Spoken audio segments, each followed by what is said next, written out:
The smell of espresso and leather had become as familiar to me as breathing.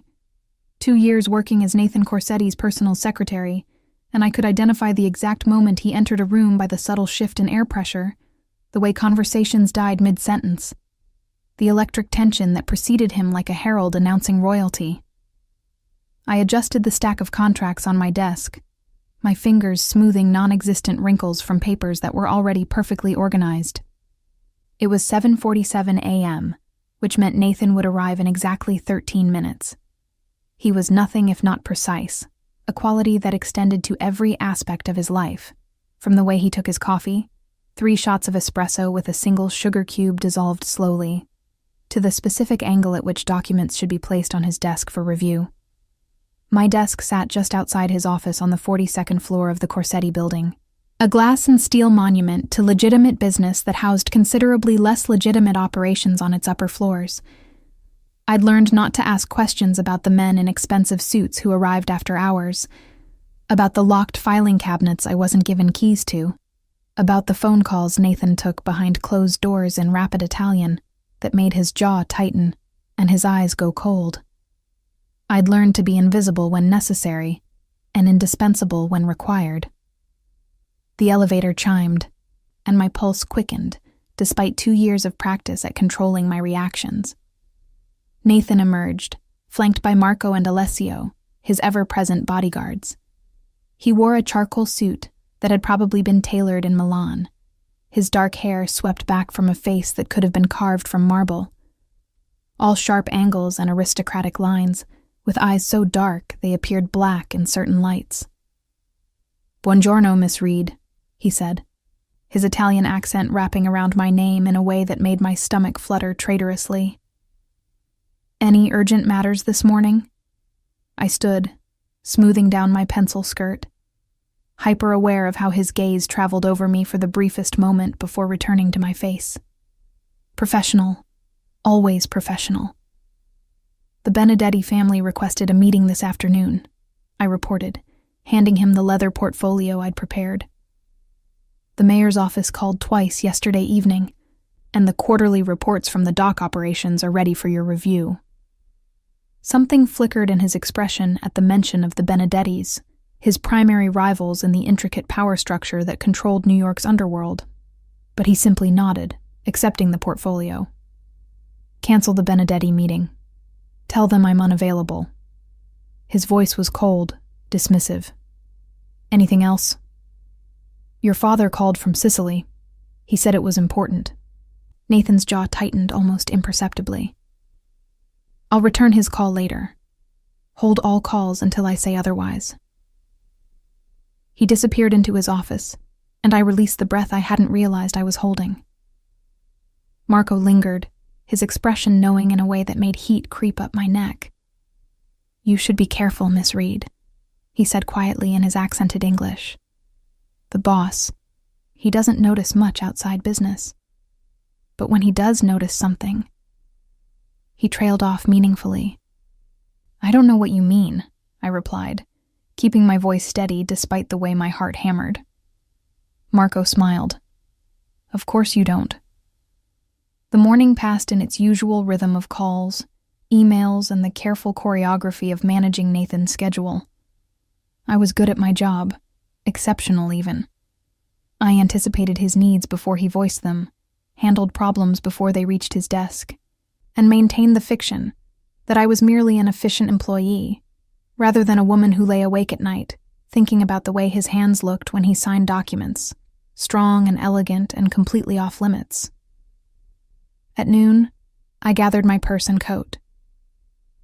"I'm taking my lunch hour," I called toward Nathan's half-open door. "Natalie." His use of my first name made me pause.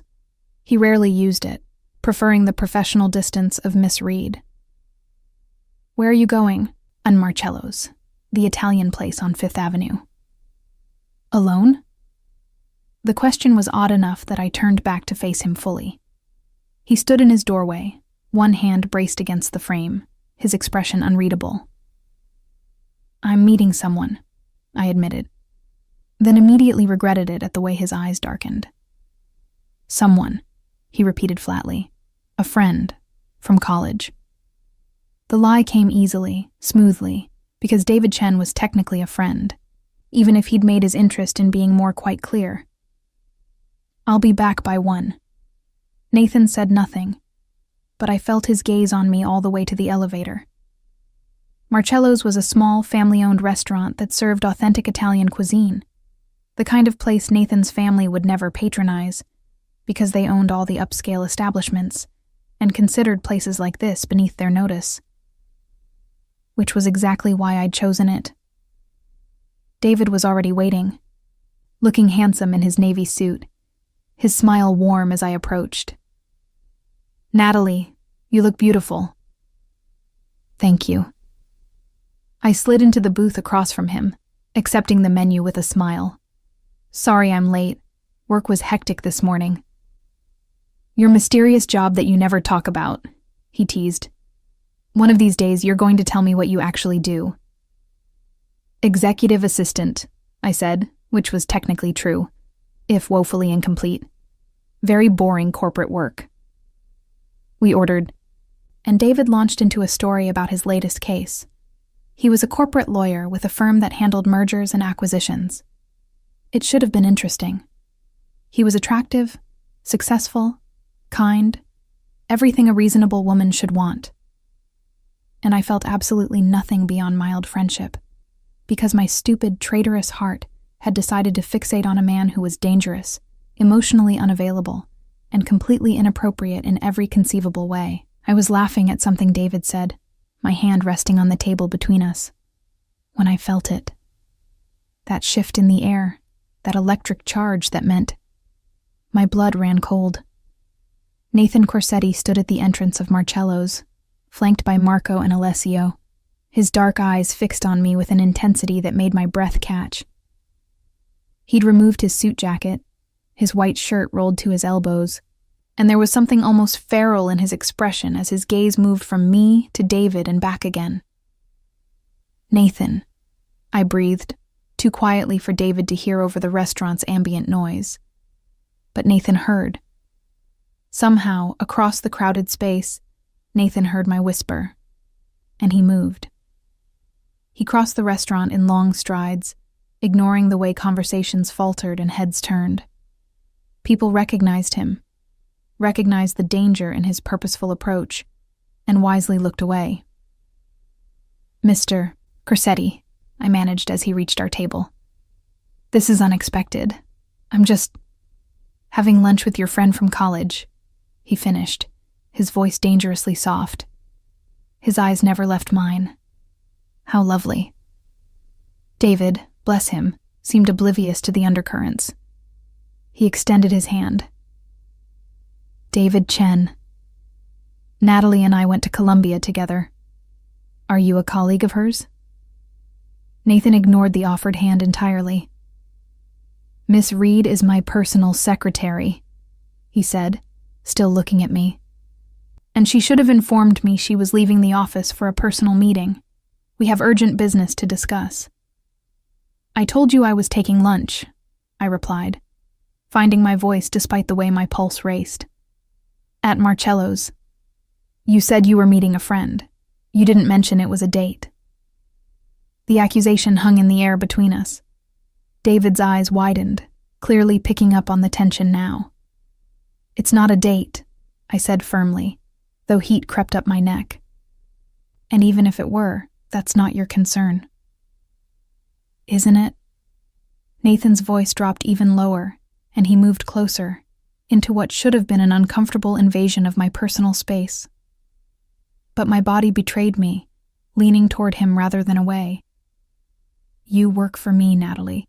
That makes everything about you my concern." "Listen, man," David interjected, his lawyer instincts finally kicking in. "I don't know what your relationship is with Natalie, but you can't just—" Nathan's head turned slowly toward David, and whatever David saw in his expression made him fall silent mid-sentence. "Natalie," Nathan said, his attention returning to me. "We're leaving. Now." "No." The word escaped before I could stop it. "You don't get to do this, Nathan. You don't get to show up during my lunch hour and order me around like I'm... Like you're what? He leaned down, his hands bracing on the table on either side of my plate, caging me in. Like you're mine? My breath caught. The restaurant had gone completely silent around us. I'm your secretary, I whispered. That's all. Is it? His face was inches from mine now, his voice dropping to something intimate and dangerous. Is that why you can't look at me without your pulse racing? Why your breath catches when I say your name? Why you've been lying to yourself for 2 years about what's between us? Nathan, are you on a date? He demanded. Is that what this is? You, sitting here with another man, letting him look at you like he has the right? I can see whoever I want, I managed, but my voice shook. You have no claim on me. Something feral and possessive flashed in his dark eyes. Don't I? And then he kissed me. Right there, in the middle of Marcello's, with David sitting across from me and Marco and Alessio standing guard and half of Little Italy watching. Nathan Corsetti claimed my mouth with a hunger that stole my breath and obliterated every rational thought in my head. His hand cupped my face, tilting my head back as he deepened the kiss, his tongue demanding entry that I granted without hesitation. I tasted espresso and mint and something darker, something uniquely him that made me moan against his mouth. When he finally pulled back, we were both breathing hard. His thumb traced my swollen lower lip, his expression fierce and satisfied. Mine, he said, loud enough for everyone to hear. You're mine, Natalie Reed, and it's time everyone knew it. The ride back to the office happened in a fog of shock and residual heat. Nathan's hand never left the small of my back as he guided me out of Marcello's, past David's stunned expression and the dozens of witnesses who'd just seen Nathan Corsetti publicly claim his secretary.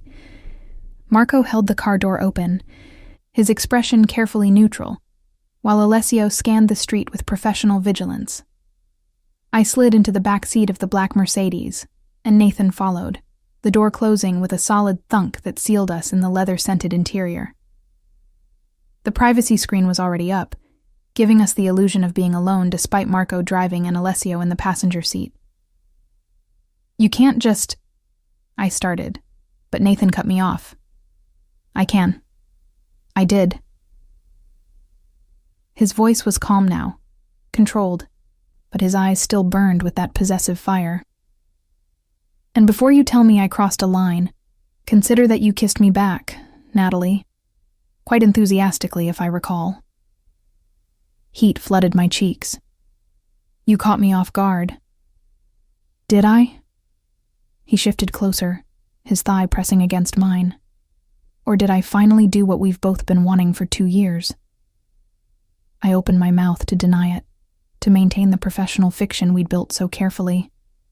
But the words wouldn't come. Because he was right. I had kissed him back. I'd melted against him like I'd been waiting for that kiss my entire life.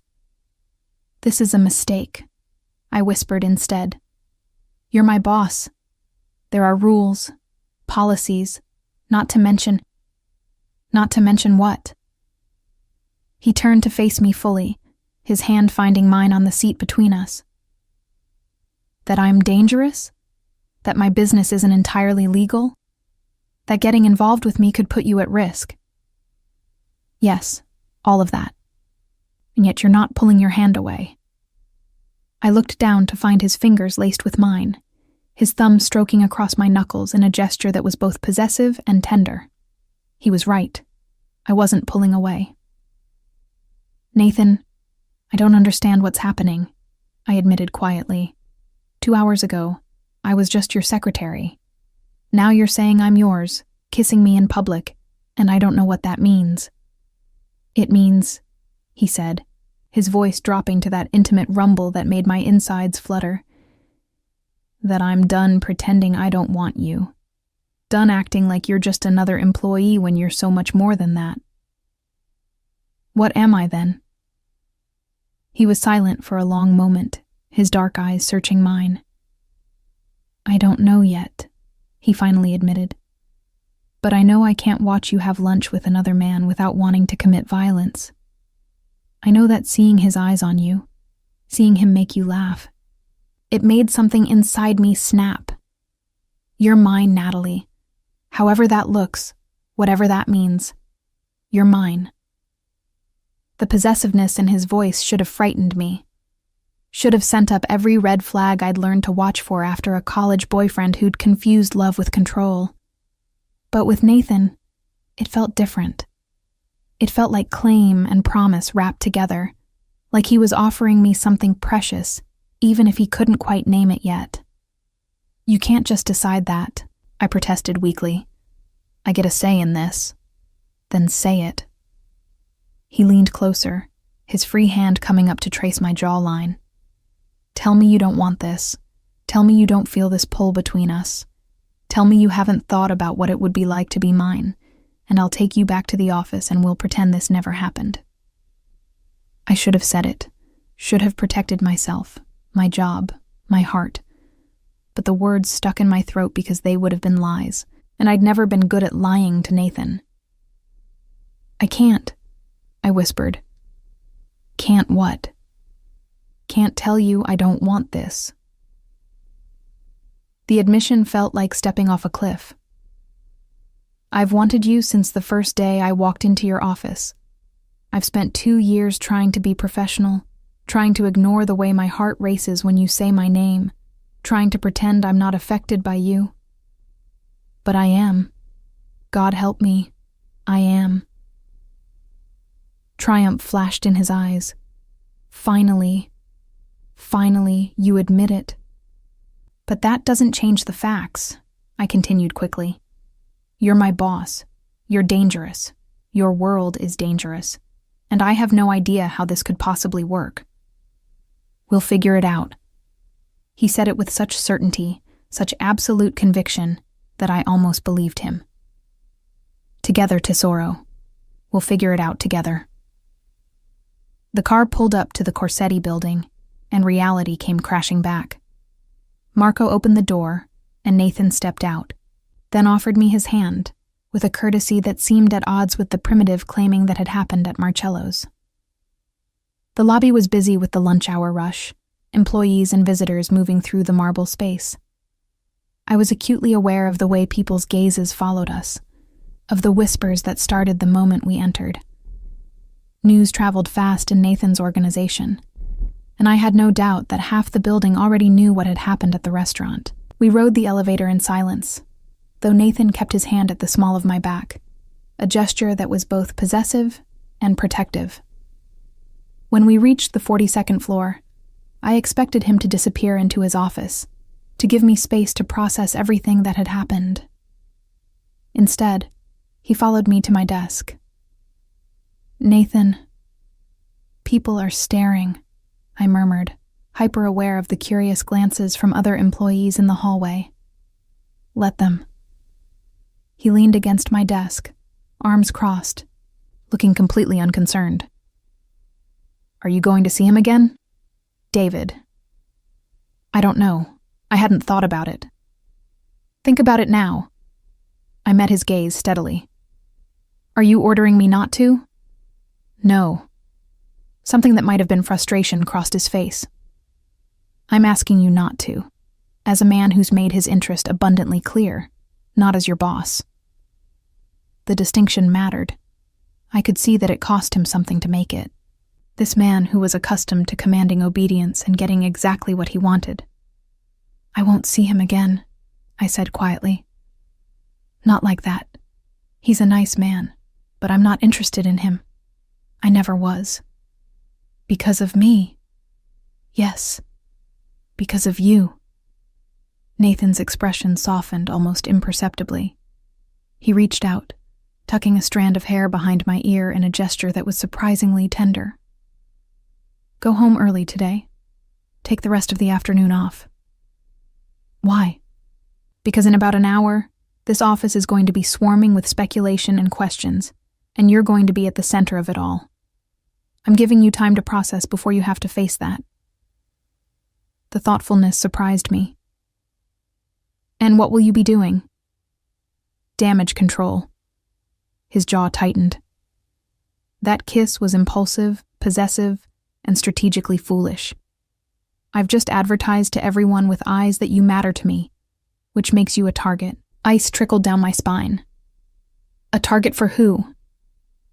The Benedettis, for starters. My enemies. Anyone who might see you as leverage against me. His hand cupped my face, his thumb stroking my cheek.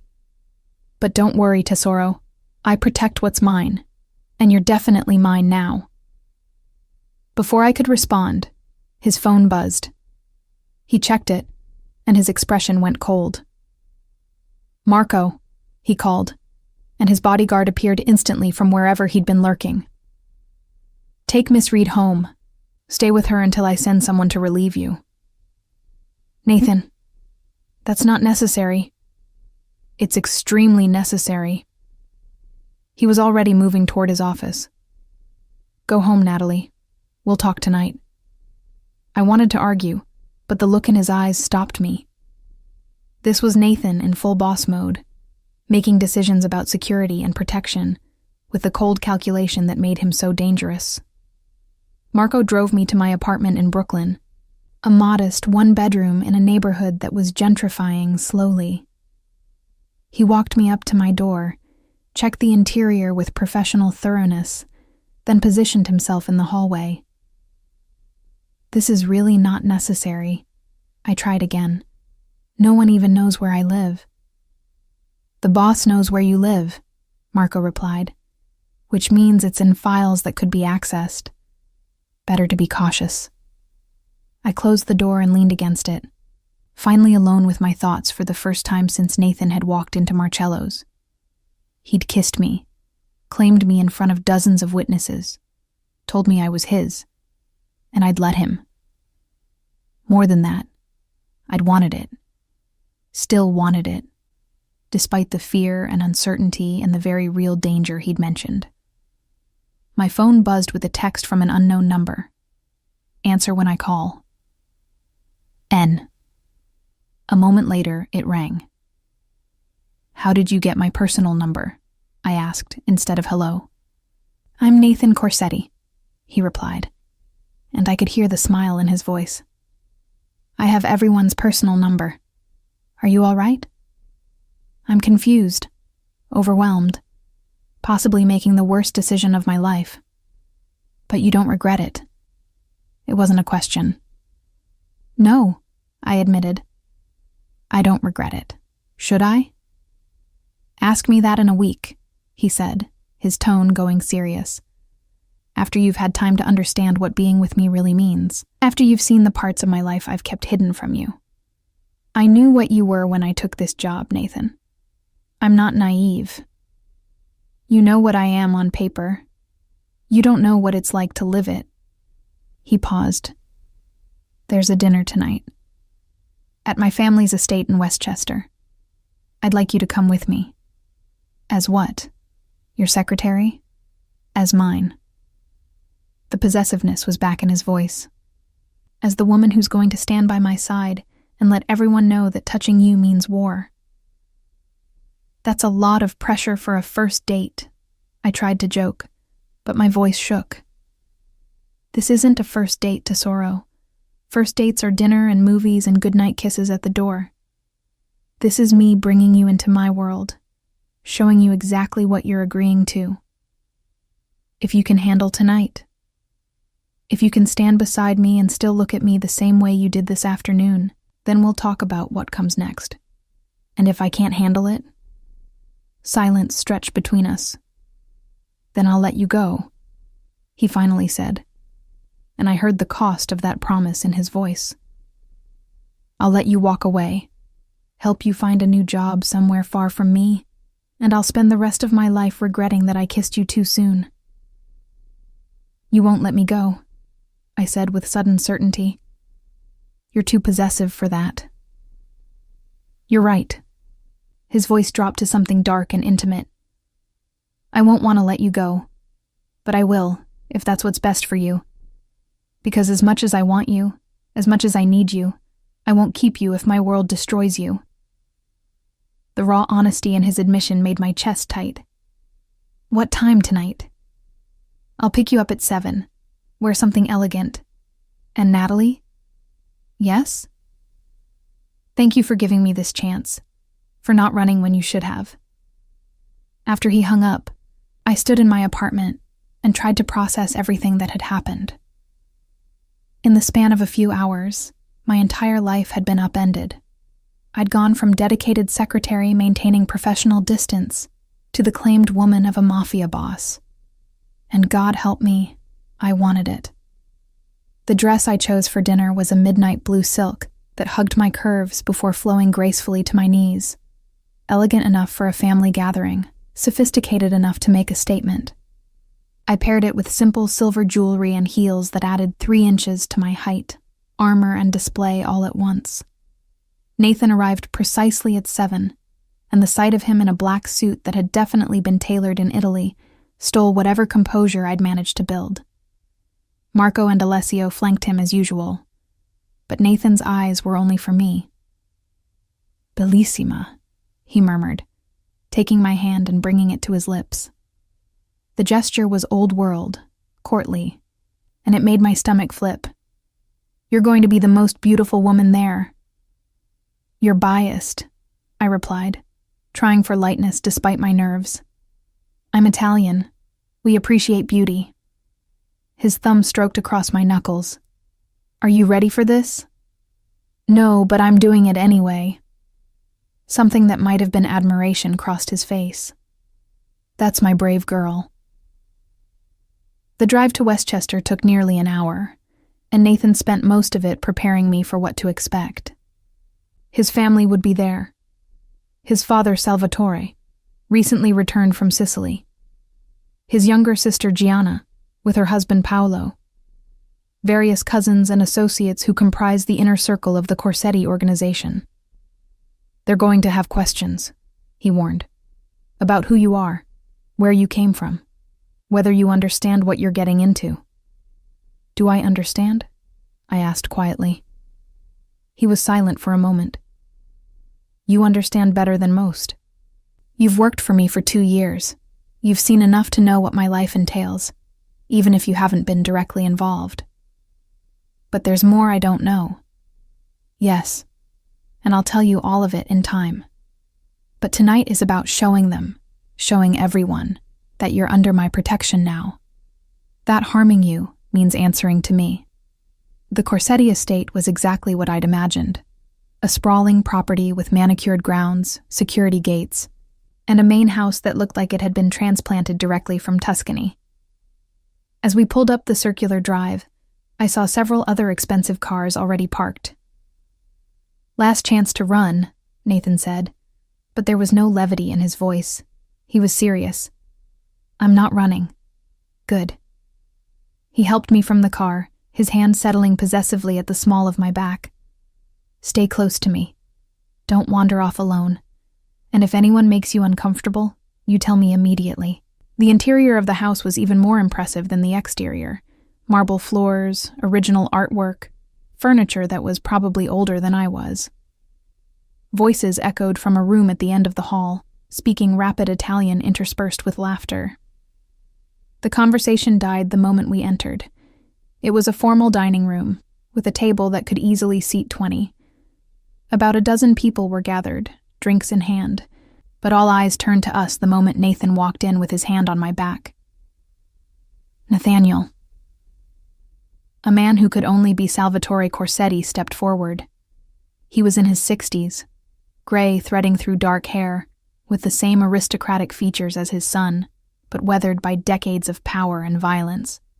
His eyes, sharp and assessing, moved from Nathan to me. "You bring a guest."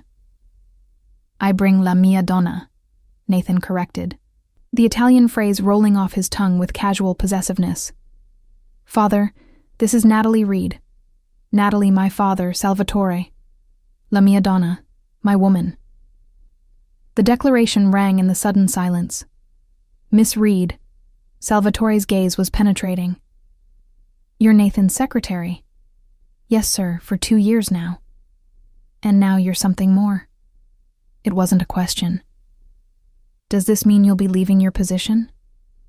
That's up to Nathan, I replied, keeping my voice steady despite the scrutiny. No, Nathan interjected firmly. Natalie will continue working with me. She's exceptional at her job, and I have no intention of replacing her.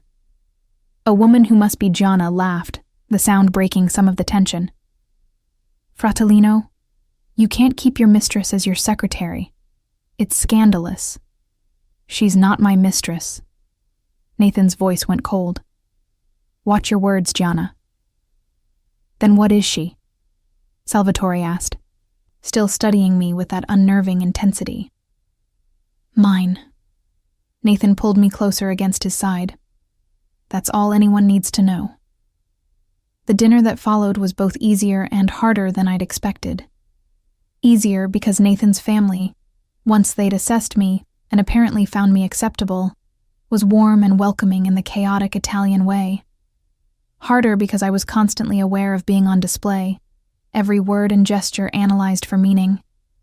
Gianna, it turned out, was delightful, quick-witted and irreverent, with none of her brother's careful control. She monopolized my attention through the first course, asking pointed questions about how I'd finally gotten Nathan to notice you're a woman, and not just a very efficient organizer. I'm not sure I did anything, I admitted. He kissed me in the middle of a restaurant this afternoon, in front of everyone. Her eyes widened. He what? Nathan did that? My brother, who treats public displays of affection like a mortal sin. Consumed by jealousy, apparently, I said, repeating the words he'd used. I was having lunch with a friend. A male friend. It wasn't a question. Gianna clearly knew the story already. And he couldn't stand it. Oh, this is perfect. You've gotten under his skin, Natalie. My brother doesn't do jealousy. He does cold and controlled. But with you... She grinned. With you, he's human. I glanced down the table to where Nathan was engaged in intense conversation with his father, their heads bent close together. Even from a distance, I could see the tension in his shoulders. Should I be worried? I asked quietly. Gianna followed my gaze. About what father's saying? Probably. He's very traditional. He'll be concerned about you being an outsider, about Nathan showing weakness by caring so publicly, but don't worry too much. Nathan doesn't listen to father when it comes to matters of the heart. Well, he's never had to before, since he's never shown interest in any woman longer than a single night. The revelation sent a small thrill through me despite the situation. Never? Never. You're the first woman he's brought home, the first he's claimed publicly, the first who's managed to crack that icy exterior. Gianna leaned closer. Which is why father is worried. Not about you specifically, but about what it means. Nathan with an attachment is Nathan with a vulnerability. And in our world, vulnerabilities are exploited. As if summoning danger by speaking of it, Nathan's phone buzzed. He checked it, and his entire body went rigid. He stood abruptly, cutting off whatever Salvatore was saying. Everyone, excuse me. I need to take this. His eyes found mine across the table. Marco, stay with Natalie. He disappeared into an adjoining room, and the dinner conversation resumed, but I couldn't focus. Something was wrong. I could feel it in the sudden tension among the men at the table, in the way Marco had moved to stand closer to me. When Nathan returned 5 minutes later, his expression was murderous. We're leaving, he announced to the table at large. Then, to me, now. Nathan, what? Not here. He took my hand, pulling me to my feet with barely controlled urgency. Father, we'll continue this discussion tomorrow. Nathaniel, you can't just... Salvatore started, but Nathan cut him off. The Benedettis know about Natalie. They know I claimed her publicly today, and they've made it very clear what they intend to do about it. Ice flooded my veins, The Benedettis, Nathan's primary rivals, the family constantly testing the boundaries of territory and power. "What did they say?" I whispered. Nathan's jaw clenched. That congratulations are in order, that they're looking forward to meeting my beautiful secretary at the charity gala next week. His eyes met mine, and I saw fury and fear warring in their depths. "It's a threat, Tesoro. They're telling me they can get to you whenever they want." "Then we cancel the gala appearance," Salvatore said firmly. "Keep her out of sight until this blows over." "No." Nathan's voice was absolute. "I won't hide her like she's something to be ashamed of. I won't give the Benedettis the satisfaction of making me act like a coward." "Then you're putting her directly in danger," Salvatore countered. "Is that what you want? To use her as bait?" "I want to show them that threatening what's mine is the fastest way to start a war they'll lose." Nathan's hand tightened on mine. "But I won't do it without Natalie's agreement. This is her choice." All eyes turned to me. The weight of their expectations, their judgments, their concern pressed down like a physical force. "What happens if I stay hidden?" I asked. "The Benedettis will see it as weakness on Nathan's part," Gianna answered when no one else did. "They'll push harder, test boundaries, potentially spark a conflict anyway. But you'll be safer in the immediate term. And if I go to the gala?" "You'll be making a statement," Nathan said quietly. "That you're not afraid. That being mine means something. That the Benedettis don't get to dictate our actions through intimidation. But yes, Tesoro, there will be risk. Even with all the security I can provide, there will be risk." I looked at this man who'd claimed me so publicly, so possessively, who'd kissed me in front of witnesses and brought me into his world, despite knowing it would paint a target on my back. Who was now, for the first time since I'd met him, asking rather than commanding. "I'll go to the gala," I said firmly. "I won't hide." Something fierce and proud flashed in Nathan's eyes. "You're sure?" "I'm terrified," I admitted, "but I'm sure. If being with you means facing this world, then I'm facing it. I won't be the weakness that brings you down, Nathan. I won't." He pulled me into his arms right there in his father's dining room, in front of his entire family, and kissed me with a tenderness that contrasted sharply with the fierce possession of this afternoon. "You could never be a weakness," he murmured against my lips. "You're my strength, Natalie, and I'll prove it to the Benedettis and everyone else. You're mine, and no one touches what's mine." As we left the estate, surrounded by security, I caught sight of Salvatore watching from the window.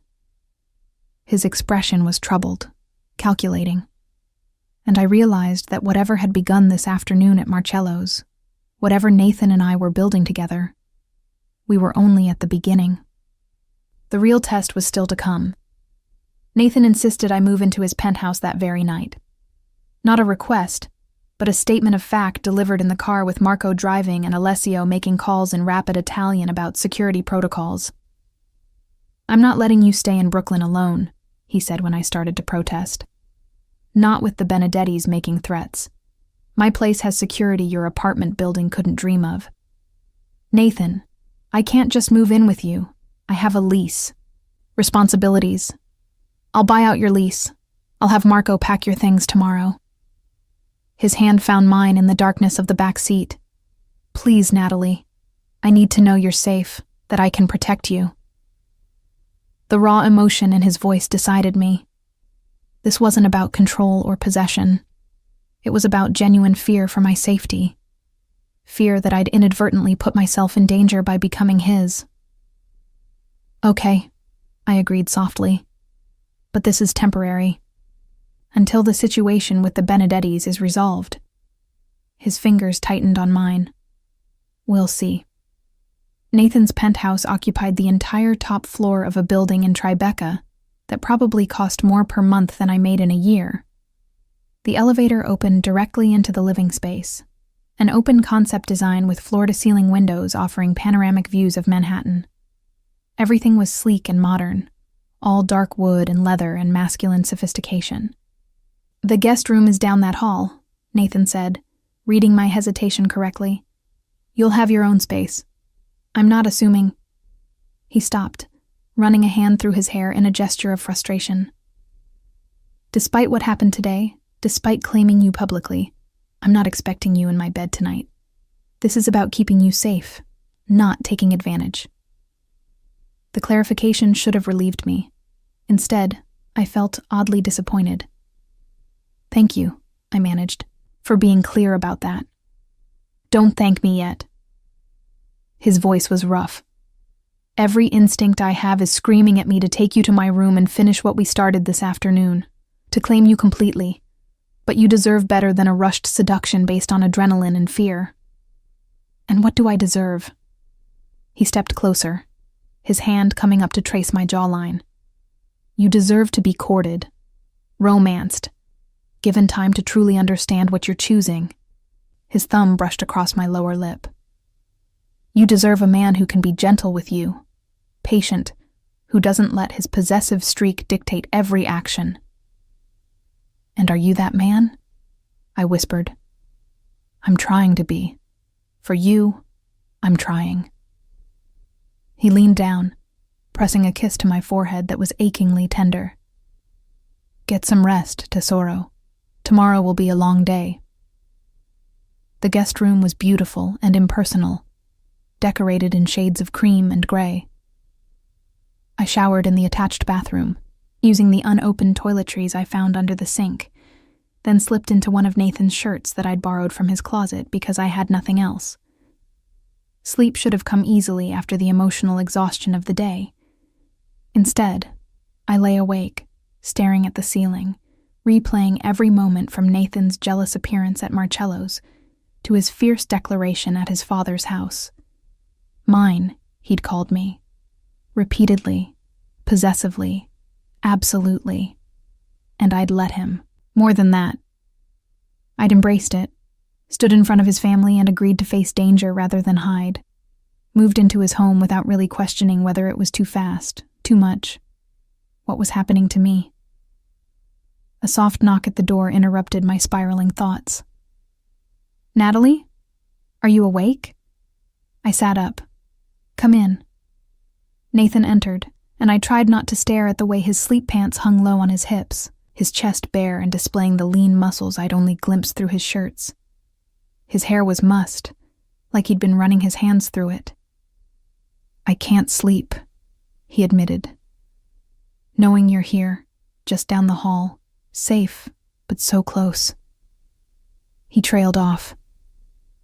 "I needed to see you, to confirm you're real and not some dream I'm going to wake from. I'm real." I pulled the blanket up higher, suddenly aware of my bare legs and the fact that I was wearing his shirt. "Are you all right?" "No." He sat on the edge of the bed, careful to maintain distance. "I'm terrified, Natalie. Truly terrified in a way I haven't been since I was a child.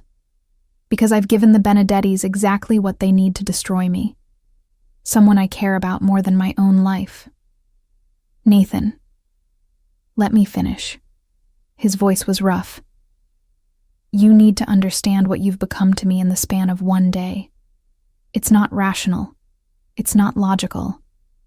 But the moment I saw you with that man, saw him looking at you like he had the right, something inside me snapped.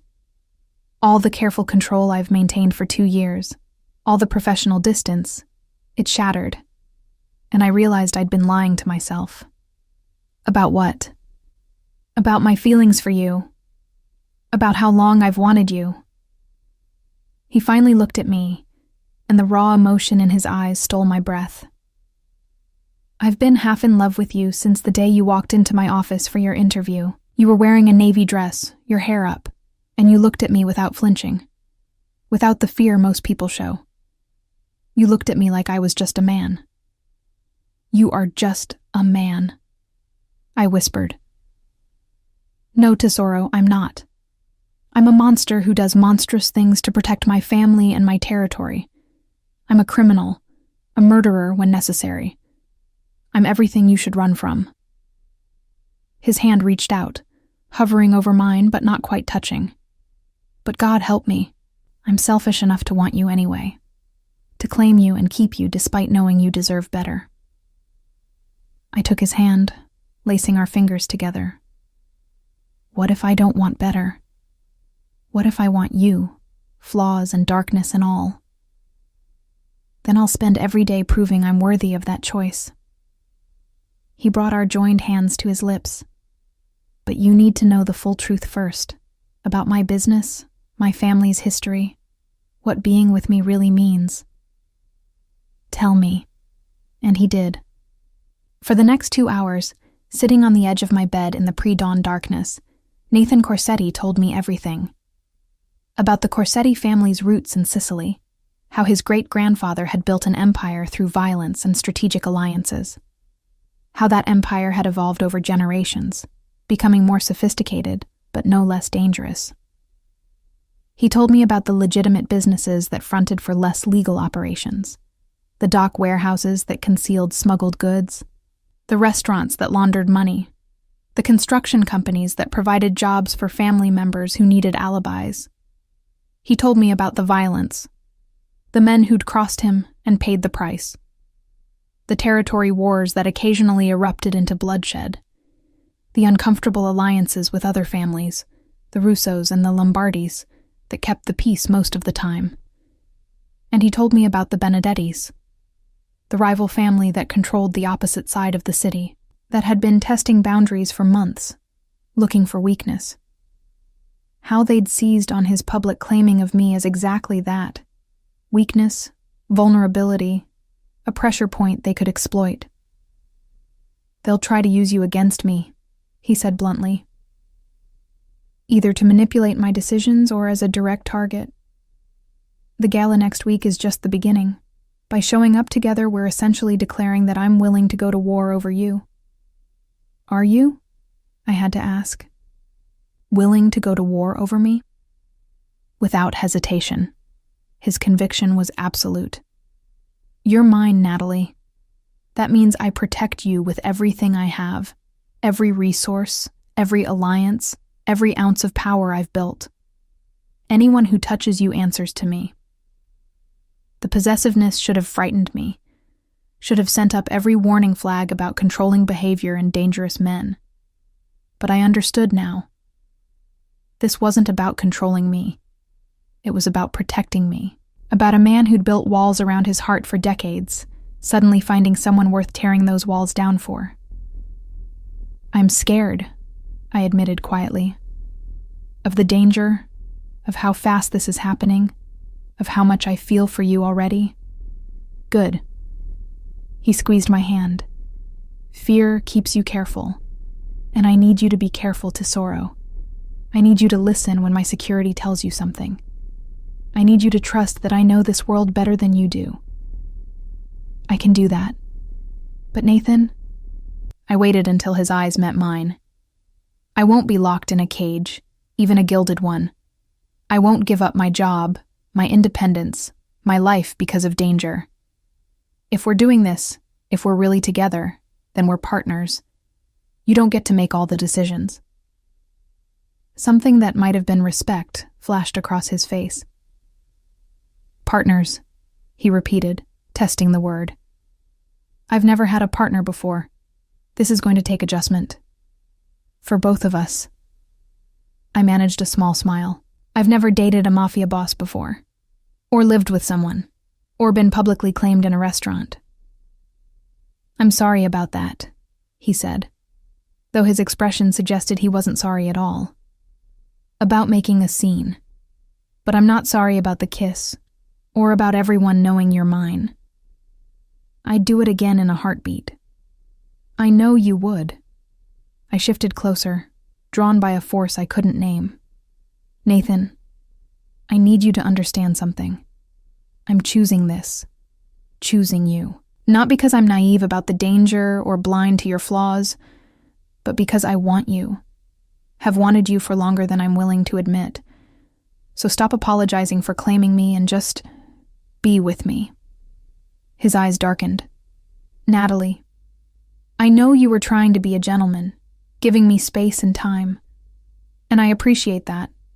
But I'm in your bed at 3 a.m, wearing your shirt, having just heard the worst things about your life.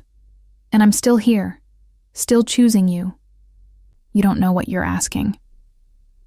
"Don't I?" I reached up, cupping his face. "I'm asking you to stop treating me like I might break, to trust that I'm strong enough to handle this, to handle you. I'm asking you to finish what you started in that restaurant." For a long moment, Nathan didn't move. His dark eyes searched mine, looking for doubt or fear or hesitation. Whatever he saw there must have satisfied him, because he made a sound low in his throat, half growl, half surrender, and closed the distance between us. His kiss was nothing like the possessive claim at Marcello's. This was thorough, consuming, a slow exploration that made my toes curl. His hands framed my face with devastating gentleness as his tongue swept against mine, tasting, claiming, promising things that made heat pool in my core. "Last chance to change your mind," he murmured against my lips. "Once I start, Tesoro, I won't be able to stop. You'll be mine in every way that matters." "I'm already yours," I whispered. "Now prove you're mine too." What followed was nothing like I'd imagined. Nathan was demanding but tender, possessive but careful, taking his time to learn every inch of me with hands and mouth that knew exactly how to drive me crazy. When he finally claimed me completely, our eyes locked together, his name a prayer on my lips. It felt like coming home. Afterward, we lay tangled together in the twisted sheets, his fingers tracing lazy patterns on my bare shoulder. "Marry me," he said suddenly. I lifted my head to stare at him. "What?" "Marry me. Be my wife, not just my woman. Let me give you my name, my protection, everything I have." "Nathan, we just slept together for the first time. We've known each other for 2 years but been together for less than 24 hours. This is insane. Everything about us is insane." He pulled me closer. "But it's also inevitable, Natalie. We both know it. So why wait? Why give the Benedettis time to make moves against us? If you're my wife, you're untouchable, protected by every law and custom that governs our world. That's a terrible reason to get married. Then here's a better one. I love you." The words were simple but weighted with meaning. "I've loved you for longer than is rational given our professional relationship. I love the way you organize my life, the way you anticipate my needs, the way you look at me without flinching. I love your strength and your kindness, and the fact that you're brave enough to face my world, despite every reason to run. Marry me, Natalie. Not because it's strategic, but because I can't imagine my life without you in it." Tears pricked my eyes. "You barely know me. I know you better than you think. I know you take your coffee with cream and no sugar. I know you bite your lower lip when you're concentrating. I know you organize your files by color because it's more aesthetically pleasing than alphabetically. I know you volunteer at the literacy center on weekends and that you send half your paycheck to your grandmother in Florida. I know you, Tesoro, and I love everything I know." "I love you too," I admitted, the words spilling out before I could stop them. "Which is probably why I'm even considering this insane proposal. Is that a yes?" I looked at this dangerous, beautiful man who'd claimed me so fiercely, who'd torn down every wall between us in a single day, who was offering me not just his protection, but his heart. "Ask me again in a week," I said finally. "After the gala. After we've faced the Benedettis together. If we survive that, and you still want to marry me, then yes, I'll marry you, Nathan Corsetti." His smile was slow and satisfied, I'll hold you to that, Mrs. Corsetti to be. The week leading up to the gala passed in a blur of preparation and planning. Nathan insisted on hiring a full security detail just for me, a team of 4 rotating guards who followed at a discreet distance whenever I left the penthouse. It should have felt suffocating. Instead, it felt like being wrapped in an invisible shield. I continued working as Nathan's secretary, though the dynamic had fundamentally shifted. We were still professional during business hours, maintaining appropriate boundaries in meetings and phone calls. But there were moments. His hand at the small of my back as we entered the conference room. The way his eyes tracked me when he thought I wasn't looking. The possessive kiss he'd steal when we were alone in his office. That made it clear to everyone what I was to him. The rumors spread through the organization like wildfire. Nathan Corsetti, the cold and controlled boss, was completely gone for his secretary. Some found it romantic. Others worried it made him vulnerable. But no one questioned it to his face. The Benedettis have been quiet, Marco reported during one of Nathan's daily security briefings. Too quiet. They sent the initial threat, then nothing. It makes me nervous. It should, Nathan replied, his arm draped casually over my shoulders as we sat on the penthouse couch reviewing the gala security arrangements. They're planning something. The question is what and when. Maybe they'll respect the charity gala as neutral ground, I suggested hopefully. It's being held at the Metropolitan Museum. Surely they wouldn't risk a public incident there. Nathan and Marco exchanged a look that made my stomach drop. Tesoro, Nathan said gently. The Benedettis don't care about neutral ground or public incidents. If they've decided you're a target, the gala is the perfect opportunity. Crowded, chaotic, hard to secure completely. We'll have security, but so will everyone else. Weapons will be limited. It's actually one of the most dangerous situations possible. Then why are we going? I demanded, frustration bleeding through. If it's that dangerous, why not just skip it? Because not going shows fear. Salvatore had appeared in the doorway. Nathan's father had taken to dropping by the penthouse unannounced, ostensibly to discuss business, but really to assess me. In our world, fear is worse than death. It invites attack. Better to face danger head-on and show strength. Even if that means putting Natalie at risk? Nathan's voice went cold. Natalie has chosen this life. Salvatore moved into the living room, his appraising gaze on me. She could have walked away when you gave her the chance. She didn't. That means she understands the cost. I understand there's danger, I said, meeting his eyes steadily. That doesn't mean I'm comfortable being used as bait. No one is using you as bait. Nathan pulled me closer against his side. You're going to the gala as my partner, my equal. If the Benedettis try something, they'll find out exactly what that means. The night of the gala arrived with unseasonable warmth for October. Nathan had arranged for a stylist to come to the penthouse, and I emerged from the bedroom in a gown that made me feel like royalty. Deep emerald silk that complemented my coloring, with a neckline that was elegant rather than provocative, and a skirt that flowed like water when I moved.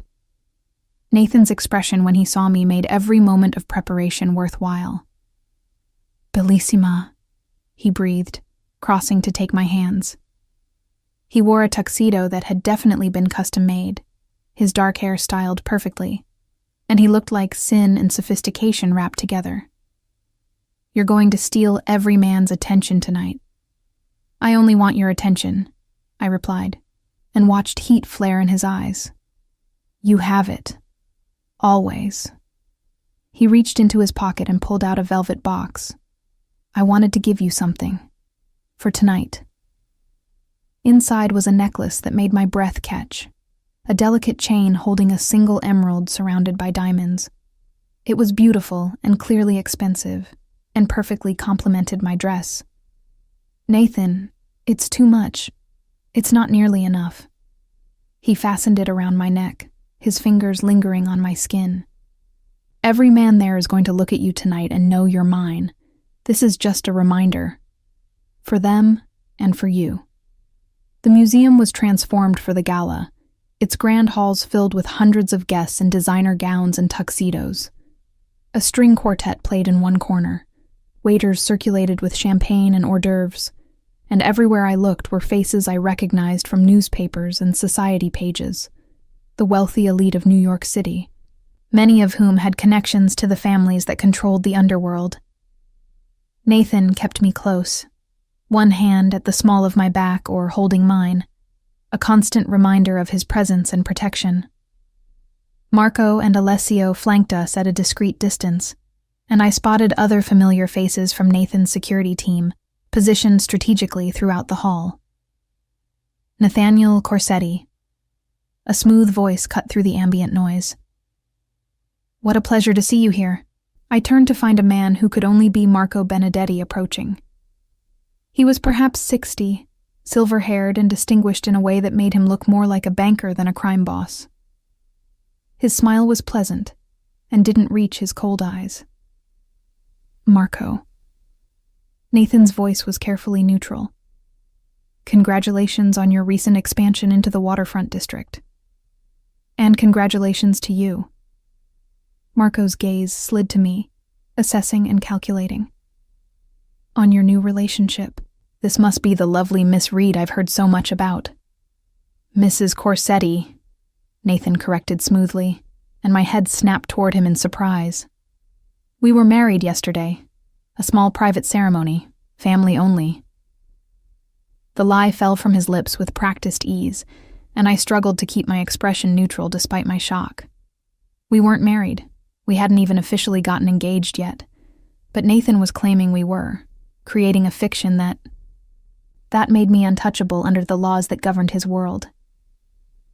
My sincere congratulations, Marco said, his eyes narrowing slightly. How sudden. I hadn't heard about an engagement. We prefer to keep personal matters private. Nathan pulled me closer. I'm sure you understand. Of course.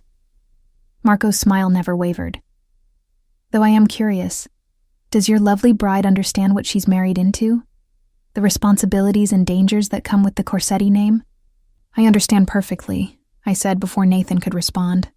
My husband has been very clear about what our life together entails. Something that might have been respect flickered in Marco's eyes. Well then, I wish you both happiness. Marriage can be so rewarding when one finds the right partner, and so tragic when that partner is taken away. The threat was barely veiled. Nathan went rigid beside me. Is that a warning, Marco? Merely an observation. The older man spread his hands innocently. The world is dangerous after all. Accidents happen, even to those we love most. Then it's fortunate I take precautions to protect what's mine. Nathan's voice dropped to something deadly. I'd hate for any accidents to befall my wife. It would make me quite unreasonable. The two men stared at each other, tension crackling between them like electricity. Then Marco smiled and inclined his head. Enjoy the evening, Nathaniel, and congratulations again on your marriage. I'm sure it will be a blessed union. He moved away, disappearing into the crowd. I released the breath I'd been holding. He knows we're lying, about being married. Probably, but now he can't be sure, and the uncertainty will make him cautious. Nathan guided me toward a quieter corner. I'm sorry for springing that on you, but calling you my wife gives you protection under our laws that simply being my girlfriend doesn't. So we're fake married now, or we could make it real. His dark eyes held mine. Right now, tonight. There's a judge here, Judge Martinelli. He's in our pocket. We could do it legally, properly, before anyone knows what's happening. My heart hammered. Nathan, we talked about this. After the gala. After we face this together. We are facing it together. Right now, Tesoro. And I'd rather face it with you as my wife in truth, not just fiction. His hands framed my face, Marry me, Natalie. Tonight. Make me the happiest and most terrified man alive. I should have said no. Should have insisted we stick to our plan, give ourselves time. But looking into his eyes, feeling the solid warmth of him against me, I realized the truth. I was going to marry Nathan Corsetti. Whether tonight or next week or next month, it was inevitable. We were inevitable. Yes, I whispered. Yes, let's do it. Let's get married tonight. The ceremony happened in a private room off the main hall, with Judge Martinelli officiating, and Marco, Alessio, and Gianna, who appeared from seemingly nowhere, as witnesses. It took less than 10 minutes from start to finish. The exchange of simple vows, the signing of documents, Judge Martinelli declaring us legally married under New York law. And suddenly, I was Mrs. Nathan Corsetti. We returned to the gala as husband and wife, and Nathan wasted no time spreading the word. Within minutes, it seemed like everyone knew. Whispers spreading through the crowd, congratulations offered with varying degrees of sincerity, the news rippling outward like a stone dropped in still water. Marco Benedetti's expression when he heard was priceless. Shock giving way to calculation, giving way to a cold fury he couldn't quite hide. "You've made your statement," he said when Nathan maneuvered us close enough for conversation. Quite dramatically. And I have a tendency toward the dramatic when it comes to my wife. Nathan's arm tightened around my waist. I believe in making things absolutely clear. Crystal clear. Marco's gaze dropped to my left hand, where Nathan had slipped a platinum band that must have been waiting in his pocket all evening. "I wish you both happiness. Truly." But his eyes said something different. They said, "This isn't over." The rest of the gala passed in a haze of congratulations and veiled threats, of champagne toasts and barely concealed danger.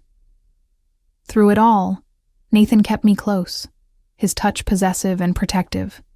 The wedding band on my finger a constant reminder that I'd just legally bound myself to one of the most dangerous men in New York. We left early, citing newlywed impatience that made people laugh knowingly. But once we were in the car with Marco driving and Alessio scanning for threats, Nathan's expression turned serious. "The Benedettis won't let this go unanswered," he said quietly. "Marrying you publicly, making it legal and binding, it's a direct challenge to their authority. They'll have to respond." "How?" "I don't know yet, but we need to be ready for anything." He pulled me against his side.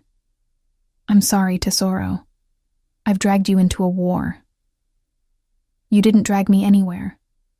I laced my fingers with his. "I walked into this willingly. I married you willingly. Whatever comes next, we face it together. That's what being married means, right?" His smile was tired, but genuine. "That's exactly what it means. You and me against the world, Mrs. Corsetti." "You and me," I agreed, and sealed the promise with a kiss. The war started 3 days after the gala. I was at my desk outside Nathan's office, reviewing contracts and trying to adjust to the weight of the wedding band on my finger, when Marco burst through the door with an urgency that made my pulse spike. "Boss, we have a problem. The shipment at the docks, it's gone. All of it." Nathan emerged from his office, his expression going cold. "Define gone." "Stolen, in broad daylight. The Benedettis moved on our territory and took everything. The goods, the cash, the men we had stationed there. They left a message." "What message?" Marco's gaze flickered to me, hesitating. Nathan noticed immediately. "Say it in front of my wife. She deserves to know," they said. Marco's jaw tightened. "They said to give Mrs. Corsetti their regards, that they hope she enjoyed the wedding, and that gifts will be arriving soon." Ice flooded my veins. They weren't just attacking Nathan's business. They were making it clear that I was the catalyst, the weakness they were exploiting. "How much did we lose?" Nathan's voice was eerily calm, which somehow made it more terrifying. 3 million in goods, Another million in cash. And 2 of our men are in the hospital, beaten badly but alive. They wanted to send a message, not start a bloodbath. Not yet, Nathan corrected grimly. He turned to me. Natalie, I need you to go home. Take Alessio and... No. I stood, my hands planted firmly on my desk. I'm not running and hiding while you deal with this. We're married now. That means I stand with you. It means I protect you by any means necessary, which includes sending you somewhere safe while I handle this. And I'm telling you I'm not leaving.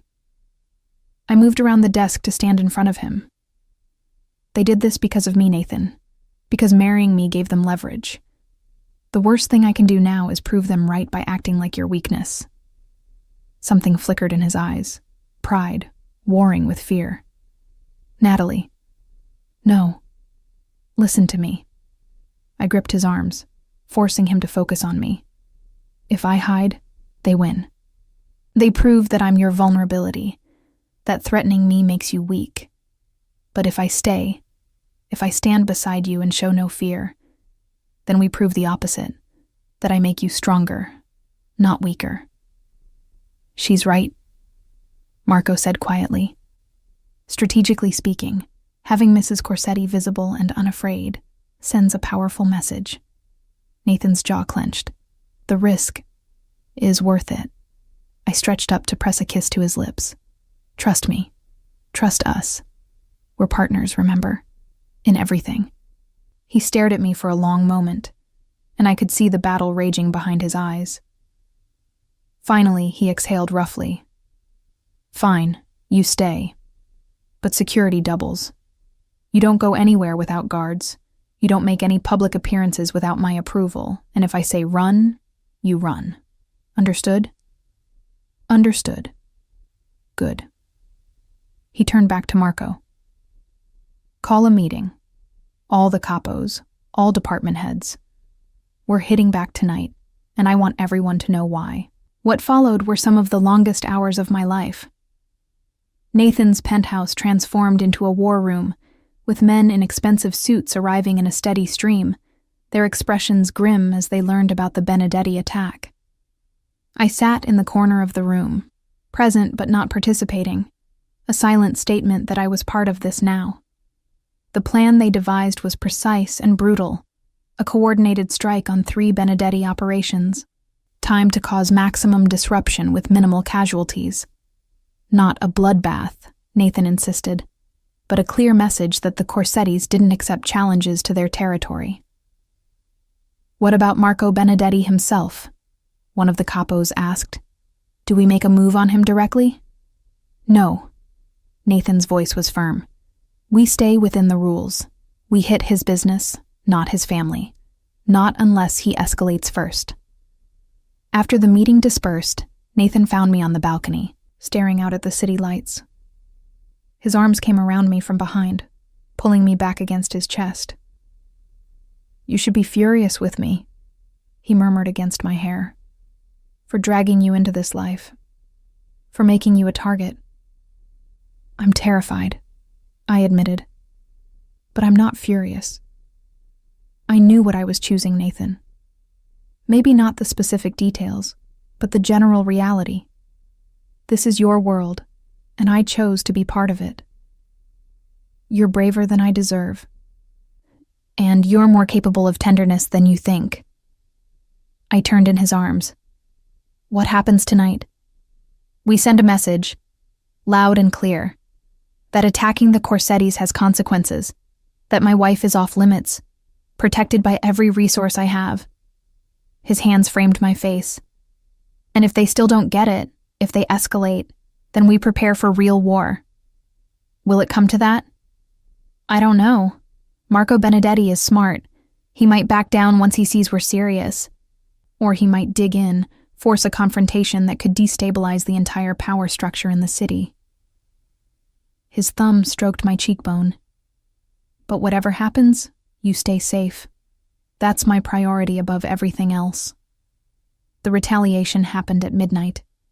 Nathan left with Marco and a dozen armed men, leaving Alessio and 3 others to guard me at the penthouse. I wanted to argue, to insist on coming with him, but I understood the practicality.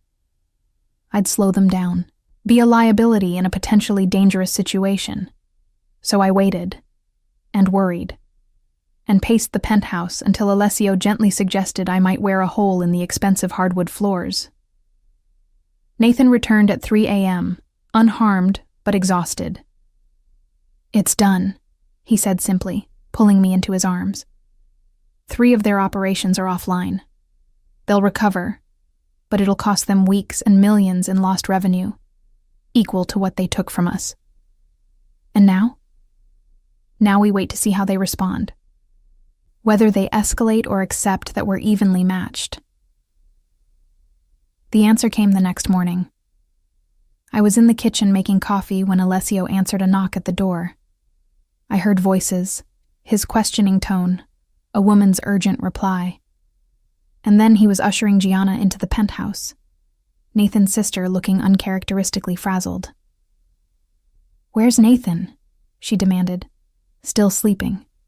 "What's wrong?" "The Benedettis." She thrust her phone at me, showing a news article. They went to the press. About Nathan's businesses, his connections, allegations of criminal activity.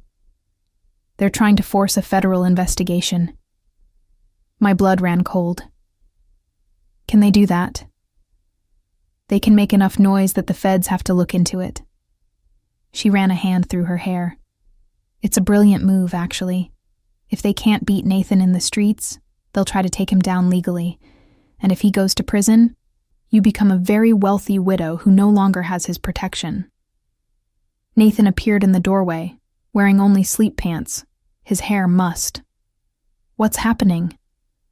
Gianna filled him in quickly, and I watched his expression go from sleepy to furious to grimly calculating. "They've escalated," he said flatly. "Made it personal. Legal moves are fair game in our world, but going after family directly." He trailed off, his jaw tight. "What does this mean?" I asked quietly. "It means the Benedettis have declared total war. Not just territory or business, but everything. They want to destroy me completely, which means destroying everyone close to me." "Then we hit back," Gianna said fiercely. "We go after their legitimate businesses, their political connections." "No." Nathan's voice was firm. "That's what they want, to drag us into a public battle that exposes both families to federal scrutiny. We'd both go down." "Then what do we do?" Nathan was silent for a long moment, his gaze distant. Then his eyes focused on me with an intensity that made my breath catch. "We end this. Permanently. Marco Benedetti wants a war. I'll give him one. But on my terms." What followed was the most tense week of my life. Nathan worked around the clock, making calls, arranging meetings, calling in favors from allies and neutral parties. Through it all, I stayed by his side, a constant presence that seemed to both comfort and worry him. "You should leave the city," he said one night as we lay in bed, exhaustion making him more honest than usual. "Go somewhere safe until this is resolved. I can't protect you if the Benedettis decide to make a direct move. I'm not leaving you. Natalie? No." I rolled to face him, my hand on his chest above his heart. "We made vows, Nathan. In sickness and health, for better or worse. This is the worst part, and I'm staying." He pulled me against him, his face buried in my hair. "You're going to give me a heart attack before I'm 40. Then it's good you're only 35. You have time to adjust." The endgame came unexpectedly. Marco Benedetti requested a sit-down. Neutral territory, no weapons, just the 2 bosses and their seconds. It was a gesture of peace, or as close to peace as existed in their world. Nathan was suspicious, but he agreed to meet. And despite his protests, I insisted on coming with him. "Absolutely not," he said flatly when I announced my intention. "This could be a trap. I'm not walking you into potential danger."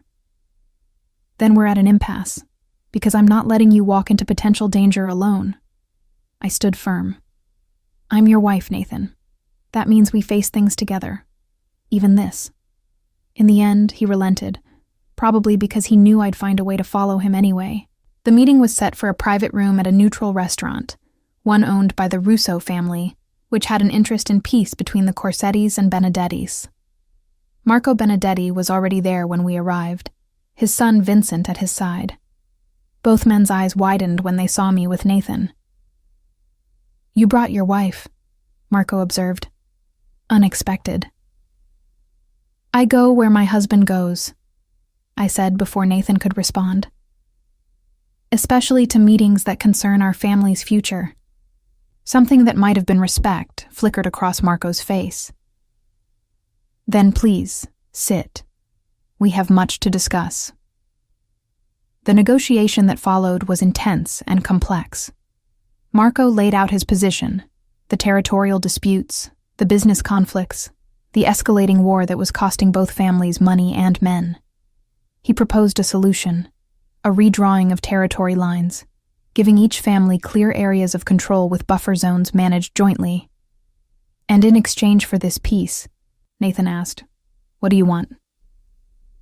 Acknowledgement, Marco said simply. That the Benedettis are equal to the Corsettis in power and influence. That we're not subordinate or lesser, but peers. Nathan was silent for a long moment.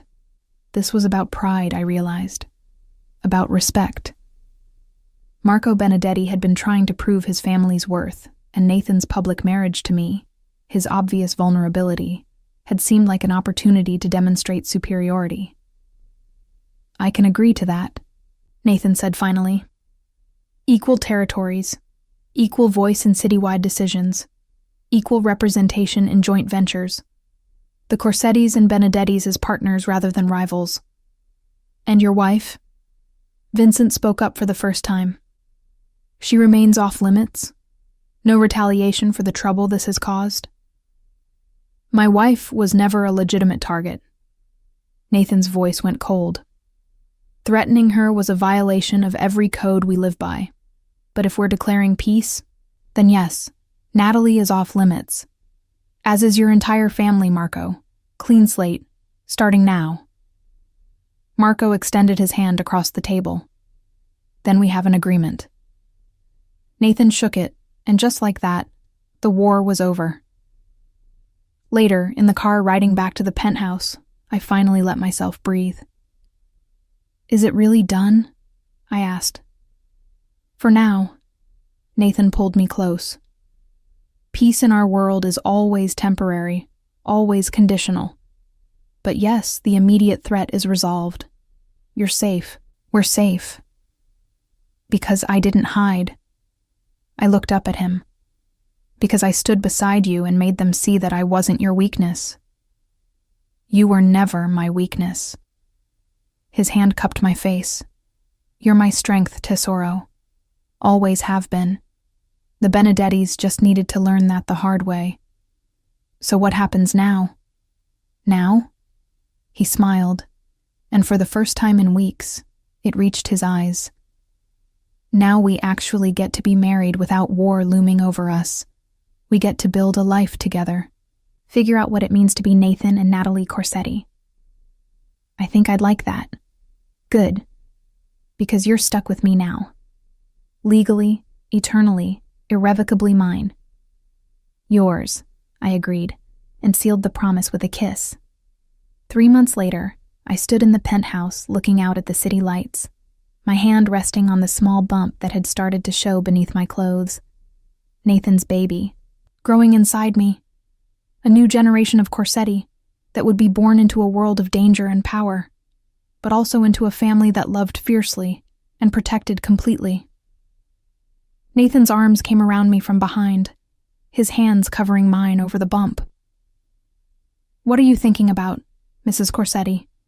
The future, our future, this baby's future. Worried, terrified, but also hopeful. We've survived assassination attempts, territory wars, and federal investigations in our first 3 months of marriage. Surely parenthood can't be worse than that. He laughed, the sound rumbling through his chest against my back. I wouldn't be so sure. From what Gianna tells me, babies are far more terrifying than rival crime families. Then it's good we're in this together. Together, he agreed. Always together, Tesoro. You and me against the world, however that looks. And as I stood there in his arms, safe and loved, and building a future that was complicated and dangerous and absolutely perfect, I realized that running into that restaurant 3 months ago, letting jealousy and possession and fate bring us together, had been the beginning of my real life. The life I was always meant to live, as Mrs. Nathan Corsetti.